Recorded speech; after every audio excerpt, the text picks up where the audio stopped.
Okay ကျွန်တော်ဒီနေ့ကတော့ပတ်စံရှာဖို့အတွက်ကိုအလွယ်ဆုံးနဲ့အခြေခံဖြစ်တဲ့story ပုံမြင်လေးဘယ်လိုဖန်တီးရလဲဆိုတာကိုကျွန်တော်အခြေခံစပြီးရှင်းရမယ်ပေါ့နော် Okay ကျွန်တော်တို့ဒီ Gemini နဲ့ကျွန်တော်ရင်ဆိုင်ပြမယ်ပေါ့နော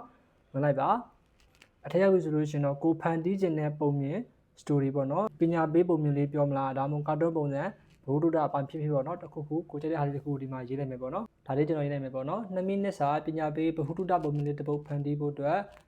်တပုတ်ထုတ်ဖို့အတွက်နော်စာရေးပေးပါဒါမျိုးလေးပဲရှင်းရှင်းလေးပဲကျွန်တော် Gemini မှာဖြစ်ဖြစ် ChatGPT မှာဖြစ်ဖြစ်ပေါ့နော်ရေးလိုက်ရေးပြီးလို့ရှိရင်တော့ပို့လိုက်ပေါ့နော်သူကစာလေးထုတ်ပေးပါလိမ့်မယ်ခင်ဗျာကို Okay ဒါဆိုရင်တော့သူထုတ်ပေးတဲ့ပုံမြင်လေးရပြီပေါ့နော်ဒါလေးကိုကျွန်တော်တို့ copy ယူမယ်ပေါ့နော်ခေါင်းစဉ်နဲ့စပြီး copy ယူပါမယ်ခေါင်းစဉ်ဒီမှာနော်ဖားလေးနှစ်ကောင်နဲ့စိတ်တက်ပေါ့နော်ဒါလေးကိုကျွန်တော်အဆုံးထိ copy ယူလိုက်မယ်ပြီးလို့ရှိရင်ကျွန်တော် copy ယူလိုက်နော် copy ယူပြီးလို့ရှိရင်ဒီပုံမြင်နဲ့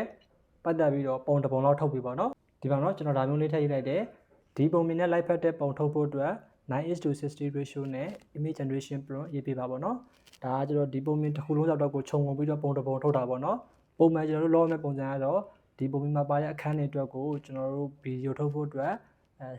sense တစ်ခုချင်းစီအတွက်ကို image generation နဲ့ prompt တွေထုတ်ပြပါဆိုပြီးတော့ပုံတွေအများကြီးထုတ်အဲ့ပုံတွေကမှတက်ဆင်ကျွန်တော်တို့ video ဖန်တီးရပါပေါ့နော် Okay ကျွန်တော်တို့ဒါခင်ဗျားတို့အလွယ်ကူဆုံးနဲ့အခြေခံအကြဆုံးဖြစ်တဲ့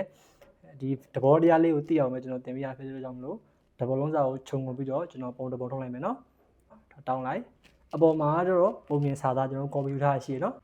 Okay နော်ဒီမှာကျူထုတ်ပေးပြီပေါ့နော်ပုံလေးရပြီပုံအတွက်ကို print ရပြီပေါ့နော်ဒါကပုံအတွက်ကို print ရပြီဒီကောင်ကတော့ခုနပုံမြင်နော်ပုံမြင် Okay ပုံမြင်ရဲ့စာကိုကျွန်တော် copy ယူလိုက်မယ်နော် copy ယူလိုက်မယ်ဒီကောင်ကတော့ခဏထားလိုက်အောင်ကျွန်တော်တို့ဒုတိယအဆင့်အနေနဲ့ Chrome နဲ့ဝင်လိုက်နော် Chrome နဲ့ရောက်ပြီဆိုလို့ရှိရင်တော့ဒီမှာနော် search bar အကွက်လေးမှာ Google AI Story ဆိုပြီးရှာပေးရမှာဖြစ်ပါတယ် Google AI Story ဆိုပြီးရှာပြီးတော့ဝင်လိုက်ပါနော်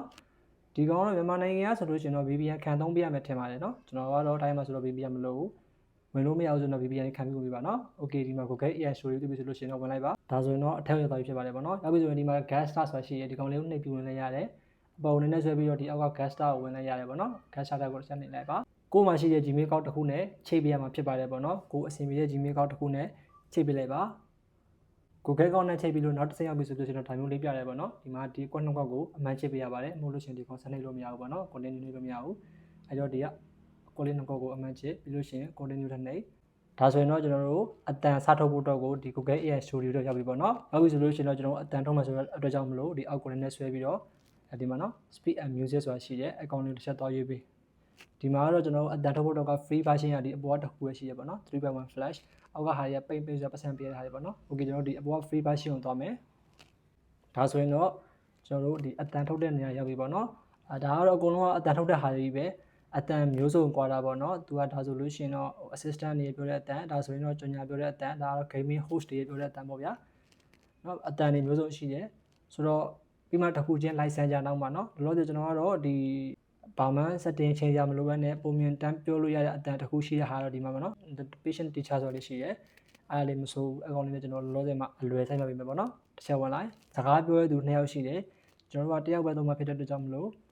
့ဒီမှာဒီကောင်က highlight ပေးလို့ရတယ်ပေါ့နော်ဖြတ်မယ်ဆိုလို့ရှိရင်တော့ဒီကောင်ဘေးကဒီမှာအမြောက်တွေရှိရပေါ့နော်အမားချစ်တွေရှိတယ်အဲ့ကောင်လေးတွေလိုက်နှိပ်လိုက်မယ်ပေါ့နော်တစ်ချက်နှိပ်လိုက်မယ်ထပ်နှိပ်မယ်ဘယ်နှခုကြံနေလဲနှစ်ခုပဲရှိရပါနော်တစ်ဖြတ်မယ်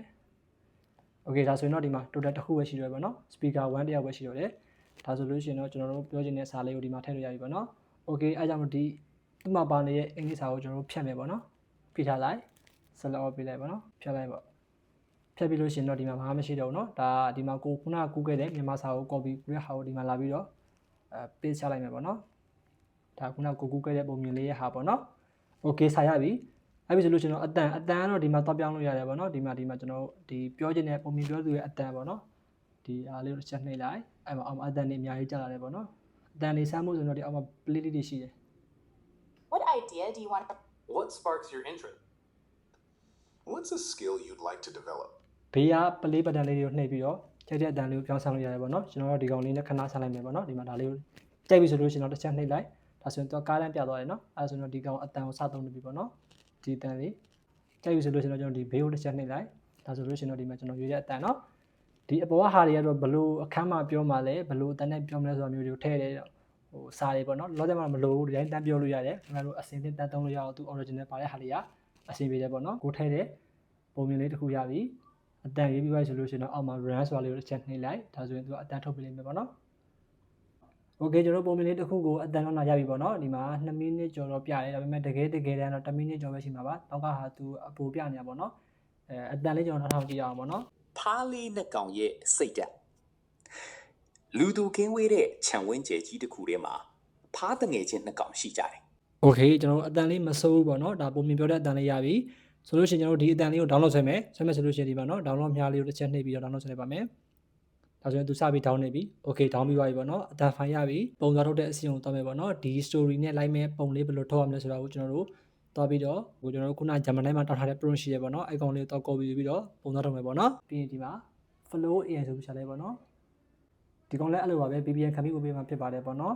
okay ကျွန်တော် flow တဲ့ကိုဝင်လိုက်မယ်ပေါ့နော် okay လက် flow တဲ့ကိုဝင်လိုက်မယ်အထက်ရောက်ပြီဆိုလို့ရှိရင်တော့ဒါမျိုးလေးပေါ်နေမှာဖြစ်ပါတယ်ပေါ့နော် okay ကျွန်တော်တို့ create with Google Flow ဆိုတာလေးကိုချက်နေနိုင်မယ်ဒီအဆင့်မှာကိုမှရှိတဲ့ Gmail account တစ်ခုနဲ့ချိန်ပြန်မှာဖြစ်ပါတယ်ပေါ့နော်ခုနလိုပဲကိုမှရှိတဲ့ Gmail account တစ်ခုကိုရွေးပြီးတော့နှိပ်လိုက်ဒီမှာ email တွေပါဝင်တာပေါ့နော်ဒီ Gmail တွေကိုဒီ Flow ကနေပြီးပို့တဲ့ email တွေပါကိုလက်ခံမလားမလက်ခံလားရွေးရဟာမျိုးပေါ့နော်မလိုချင်ဘူးဆိုတော့ဒီတိုင်း next နှိပ်လိုက်ရပါတယ်ပေါ့နော် okay next နှိပ်လိုက်ဒီတစ်စိတ်မှာရောက်ပြီနော်ဒီတစ်စိတ်မှာတချို့ကဒီမှာနှိပ်လို့မရဘူးဆိုပြီးလာမေးကြရတယ်ဒီကောင်ကဟိုအောက်ကိုဆွဲပေးရတာပါနော်ဒီအောက်ကိုအဆုံးလေးဆွဲပြီးစားလေးကိုဖတ်ပေးလိုက်ပြီးမှပေါ်လာတာပေါ့နော်အားလေးမေးအောင်အားလေးမှတ်သွားပါနော်တချို့ကအိမ်နောက်မှာရက်နေကြလို့ပါပြီးရင် continue နှိပ်လိုက်ပါ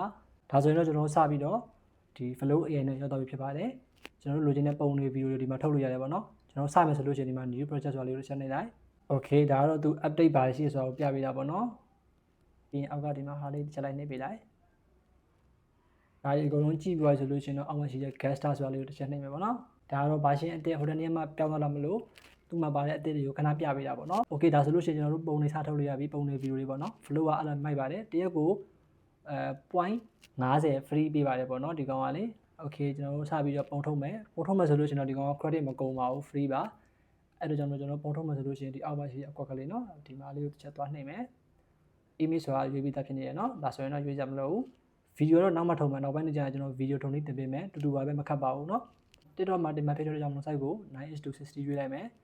ပုံကတော့ကျွန်တော်နှစ်ပုံထုတ်မယ်ရွေးလို့ရအောင်ပေါ့เนาะနှစ်ပုံထုတ်မယ်ပြီးလို့ရှိရင်ဒီမှာ Nano Banana 2ကို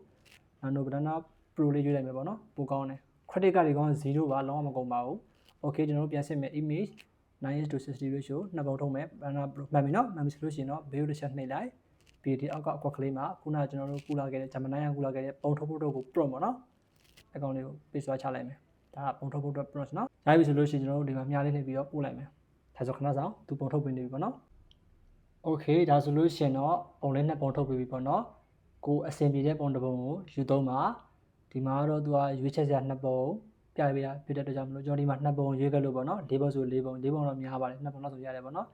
မြန်မာစာလေးပါပါတယ်เนาะဇွဲရှိသူအနိုင်ရသည်အခက်ခဲရနဲ့အခွင့်အရေးအဲဒါမျိုးလေးနှစ်ပုံကိုကြိုက်တဲ့ပုံလေးနှစ်ပုံကိုရွေးလိုက်ဘယ်လေးပို့ချက်လဲပေါ့နော်ကိုကပုံမြင်လေးကိုအရင်နားထောင်ပြီးတော့ပုံမြင်နဲ့လိုက်မဲ့အပုံလေးတစ်ပုံကိုရွေးရင်ပိုကောင်းတယ်ကျွန်တော်ခုနဆန်းနှထောင်ကြည့်ရတော့ပုံမြင်လေးကတော့ဒီကောင်နဲ့သွားဆင်နေပေါ့နော်ဒီကောင်နွားတို့ပုံနဲ့ကနေပြီးတော့ကျိုးသားရက်ကန်နဲ့ဒီထက်လာတဲ့ပုံစံမျိုးဆိုတော့ဒီကောင်လေးပို့အဆင်ပြေတယ်ပေါ့နော်โอเคကျွန်တော်ဒီပုံလေးကြိုက်တယ်အဲကြောင့်ဒီပုံလေးကိုကျွန်တော်တစ်ချက်နှိပ်လိုက်မယ်နော်ဒါဆိုရင်ပုံလေးပေါ်လာပြီးအဲမှာ download ဆိုတာလေးဒီမှာပြရတယ်ပေါ့နော်မြလေးအကောင်လေးကိုတစ်ချက်တောင်းနှိပ်ပြီးတော့ upscale 2K နဲ့ထောင်းမယ်ပေါ့နော်ဒါဆိုရင်ပုံကြည်ရလေးရပဲပေါ့နော် upscale 2K နဲ့ထောင်းလိုက်မယ်ဒါဆိုရင်သူ download ဆွဲနေပြီ okay ဒီမှာ down ပြီးသွားပြီပေါ့နော်ဒါဆိုပုံလည်းရပြီပုံမြင်အတွက်ကိုအတန်ဖိုင်လည်းရပြီ okay ဒါကျွန်တော်တို့အခြေခံပြောပြတာပေါ့နော်ဒါနောက်ပိုင်းကျွန်တော်အများကြီးတင်ပေးပါဦးမယ်ပုံမြင်အခြေလုံးနည်းတွေရောဒီပုံနေ mobile နဲ့ video နဲ့တွဲတဲ့နည်းတွေပိုင်းလောက်မှာပေါ့နော်ဒါခင်ဗျားတို့အခြေခံလုံးဝအခြေခံအဆင်ပြေအောင်ဘယ်လိုလုပ်လဲဆိုတာကိုသိအောင်လို့ပြပြပေးရဖြစ်ပါတယ်ပေါ့နော် okay ကျွန်တော်တို့ထွက်လိုက်မယ်ဆိုလို့ရှိရင်ကျွန်တော်တို့ပုံလည်းရပြီအတန်ဖိုင်လည်းရပြီပေါ့နော်အဲ့နှစ်ခုကိုကျွန်တော်တို့တွဲမယ်ဆိုလို့ရှိရင်တော့ဒီကတ်ကိုသုံးလည်းရတယ်short သုံးလိုက်ရဘယ်ဖြစ်ဖြစ်ပေါ့နော်ကျွန်တော်တို့ဒီ short နဲ့တွဲပြမယ်ဒီကောင်လေးကကျွန်တော် quality 4K တွေပါထုတ်လို့ရတယ်ပေါ့နော်ဒီကောင် free တဲ့သုံးလို့ရဆိုတော့အဆင်ပြေတယ် okay ကျွန်တော် short နဲ့ဝင်လိုက်မယ်ပြီးရင်ကျွန်တော်တို့က video ထုတ်မှဖြစ်တဲ့အတွက်ကြောင့်မလို့ပေါ့နော် video ဆိုလေးတစ်ချက်သွားရွေးပြီးရင်ခုနကျွန်တော်တို့ရွေးထားတဲ့မှာဖားလေးရှိရပေါ့နော်အဲကောင်လေးတစ်ချက်ရွေးလိုက်ပြီးရင်ဒီမှာ image ဆိုလေးချက်နေနော် okay ကျွန်တော်ပုံလေးရပြီပေါ့နော်ပုံလေးရပြီဒီကောင်တော့အောက်မှာသူ watermark လေးပါတယ်ထောက်ချင်တယ်ဆိုလို့ရှိရင်တော့အဲအောက်ကအမြောင်လေးကိုနှိပ်ပြီးတော့နော်ကြော်ညာတစ်ခုကြည့်ပြရတယ်ပေါ့နော် free remove ဆိုတာလေးကိုတစ်ချက်နှိပ်ပြီးရင်ကြော်ညာတစ်ခုကြည့်ပြလိုက်ပေါ့နော်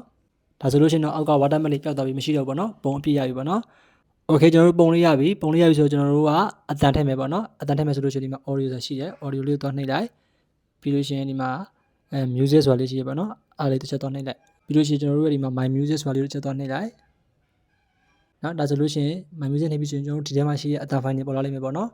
်ကျွန်တော်တို့အခုလာထုတ်တဲ့ဟာလေးဒီကောင်ထဲမှာတန်းပေါ်နေပြီပေါ့နော်ဒီမှာအပေါ်ဆုံးမှာ2မိနစ်30စက္ကန့်မတွေ့ဘူးဆိုလို့ရှိရင်တော့ဒီမှာ open from ဆိုတာလေးကိုချက်နှိပ်လိုက်နော်ဒါမှမတွေ့တဲ့လူတွေပြောရနော်ပြီးရင်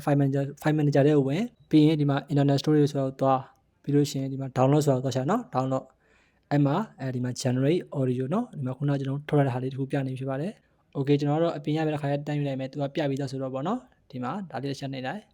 ဖားလေးနဲ့ကောင် ဟုတ်တယ်နော်အသက်မှန်တယ်မှန်တယ်ဆိုလို့ရှိရင်ကျွန်တော်တို့ဒီမှာအပေါင်းလေးရှိတဲ့အကောင်လေးချက်သွားနှိပ်လိုက်လို့ရှိရင်ပုံရဲ့အောက်မှာတပ်ပုံနေပြီပေါ့နော်တချင်းထည့်ပြီးပါလို့ရှိရင်တော့အမှန်ချင်းထည့်မယ်ပေါ့နော်ဒါဆိုလို့ရှိရင်အောက်မှာအတိုင်းရအရှိကြီးဖြစ်နေတယ်ပုံကတုံနေရပေါ့နော်အဲဆိုရင်ပုံလေးတစ်ချက်နှိပ်ပြီးလို့ရှိရင်ဒီမှာဆွဲချက်လိုက်ဒီပုံမြင်နဲ့ line အောင်ထိပေါ့နော်ပုံမြင်ရဲ့အဆုံးထိဆွဲချက်လိုက်ပါမယ် audio ဆိုတာလေးကိုပြန်နှိပ်မယ်ဒီပုံမြင်လေးကိုနားထောင်ကြည့်ပေါ့အဆုံးပိုင်းလောက်ထိကိုဘယ်မှာပြီးလဲသိချင်တယ်ဆိုရင်တော့ ခွေကြီးတစ်ခုသာဖြစ်ပါတယ် okay ဒီမှာပြီးသွားပြီပေါ့နော်နောက်ကဟာတော့အပေါ်ကြီးပါနေတာသူ့ဘာသာသူ error တက်ပြီးပါနေရပေါ့နော်အဲ့တော့ကျွန်တော်တို့ကအဲ့နားအထိကိုဖြတ်လိုက်မယ်ပေါ့နော်ဖြတ်မယ်ဆိုရင်အဲ့အချင်းအတန်လေးကိုတစ်ချက်ထောက်လိုက်ထောက်လို့ရှိရင်ဒီမှာ split ဆိုတာရှိရပေါ့နော် split ကိုနှိပ်လို့ရှိရင်ဒီကောင်ဖြတ်လို့ရပြီနော်အဲ့ဆိုအမှဒီမှာပြီးသွားရင်အမှခင်းအောင်လေးနဲ့ပုံနဲ့ပုံနေဆိုတော့ပုံဖြတ်မယ်နော်ပုံတစ်ချက်ထောက်လိုက်ဒီမှာ split နှိပ်လိုက်ဒါဆိုရင်နောက်မှာပူတဲ့ပုံပိုင်းလေးပြပေးနော်ကျွန်တော်ပိုင်းတဲ့ဟာလေးနှစ်ခုပြပေးတယ်ကျွန်တော်နောက်ကဟာလေးကို delete လိုက်အဲ့ဆိုလို့ရှိရင်ပုံရဲ့အတန်ရဲ့တူလိုက်ပေါ့နော်ဒီကောင်လေးကို export ထုတ်မယ်ပေါ့နော်အဲ့မှာ export ဆိုတာလေးကိုတစ်ချက်နှိပ်လိုက်ပြီးလို့ရှိရင်ဒီမှာ1080ရတယ် 2K 4K အကုန်ရတယ်ပေါ့နော်ကိုကြိုက်တဲ့ site လေးကိုရွေးလို့ရတယ်ကျွန်တော်တိုင်း AD ပြည်နေပဲထုတ်လိုက်မယ်ပေါ့နော်ဒီကောင်လေးနဲ့ထုတ်ပြီးတော့ MP4 file okay export ထုတ်လိုက်မယ်ပေါ့နော် okay ဒီမှာ export ပြီးသွားပြီပေါ့နော်ဗီဒီယိုလေးရပြီအဲ့ဒါကြောင့်ကျွန်တော်တို့သွားမှာကျွန်တော်တို့ရဲ့ TikTok account လေးကိုသွားမယ်အထက်ရောက်ပြီဆိုလို့ရှိရင်တော့ကျွန်တော်တို့ဗီဒီယိုလေးကိုတင်မယ်ပေါ့နော်အဲ့ကြောင့်ကျွန်တော်ဒီပုံရွာလေးကိုသွားရွေးမယ်ပြီးရင်ကိုထုတ်ထားတဲ့ဗီဒီယိုလေးကိုဒီမှာနော်မိနစ်ပြနေပြီအကောင်လေးသွားရွေးမယ်ပြီးရင် next ကိုနှိပ်မယ်အားလေးကိုကျွန်တော်တို့ပြင်မယ်ပေါ့နော်ပြင်မယ်ဆိုလို့ရှိရင်ဒီမှာဒီကောင်လေးတစ်ချက်သွားနှိပ်လိုက်ရတယ်အပေါ်ဆွတ်တင်လိုက်ရတယ်ပေါ့နော်ဒါဆိုလို့ရှိရင်ကျွန်တော်ဗီဒီယိုကပုံကအသေးကြီးဖြစ်နေတယ်ပေါ့နော်ပုံလေးကိုနည်းနည်းလေးလှုပ်မယ်ဆိုလို့ရှိရင်တော့ effect လေးနဲ့ထည့်ပေးလိုက်ဒီမှာဗီဒီယိုလေးတစ်ချက်နှိပ်လိုက်ဒီမှာပြီးလို့ရှိရင် effect ဆိုတာရှိရနော် effect လေးသွားရွေးလိုက် okay ဒါမျိုးဒီလိုပေါ့ effect လေးသွားရွေးလို့ရတယ်ပေါ့နော်ဗီဒီယိုလေးလှုပ်နေတာပေါ့နော်အသေးကြီးဖြစ်မနေတော့ဘူးဒီမှာနေချာမှာဆိုလည်းရတယ်ပန်းလေးတွေကြမလားမိုးလေးတွေကြမလားပေါ့နော်အစင်ပြားလေးရွေးလို့ရှိရင်ဒီဗီဒီယိုကဒီမှာနော်လှုပ်နေပေါ့ဗျာပုံလေးကကြည့်ကြစပွဲဖြစ်သွားတာပေါ့နော်ပုံသေးမဟုတ်တော့ဘဲနဲ့လေဒါဆိုလို့ရှိရင်တော့ရပြီပေါ့နော်ရပြီဆိုလို့ရှိရင်ကျွန်တော်ဒီကောင်ကိုဗီဒီယိုတင်မယ်ဆိုလို့ရှိရင်ဒီမှာဒီမှာနော်မြားလေးတစ်ချက်နှိပ်လိုက်နှိပ်ပြီးလို့ရှိရင်ဒီမှာ caption ရေးမယ်နော်ဖားလေးနှစ်ကောင်ရဲ့စိတ်တက်ဆိုတော့ကျွန်တော်အတိုင်းပဲထည့်လိုက်မယ်နော်ဖားလေးနှစ်ကောင်ရဲ့စိတ်တက် okay ဒါခေါင်းစဉ်ရပြီပေါ့နော်ပြီးလို့ရှိရင်ကျွန်တော်ဒီတက်ဆိုင်တဲ့ hashtag လေးတွေခံမယ်ပေါ့ဗျာကျွန်တော်ဒီမှာ hashtag သွားပုံမြင်ပေါ့နော်ကိုတင်တဲ့ဗီဒီယိုနဲ့ live ဖတ်မဲ့ဟာလေးတခုကို hashtag လေးလိုက်ချမယ်ပေါ့နော်ပုံပြင်အဲ့ဒီမှာနော်ပုံပြင်ဆိုလို့ရှိရင်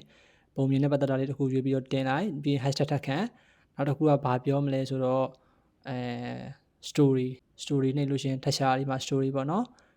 ပြီးလို့ရှိရင်ပြီးရင်ဘာရှိအောင်လဲပုံပြင်လေးတင်ဆက်ပါမယ်ရှင်းပုံပြင်2000ကျမယ်diamond တစ်ခုတော့ထပ်ရွေးလိုက်ပေါ့နော်ပြီးရင် hashtag ထပ်ခံ5ခုတိခံပေးလို့ရတယ်ပေါ့နော် okay hashtag 5ခုလောက်ခံ5ခုပဲခံလို့ရတာပေါ့နော်ပြီးရင်ဒီမှာ cover photo တော့ကို edit cover photo နှိပ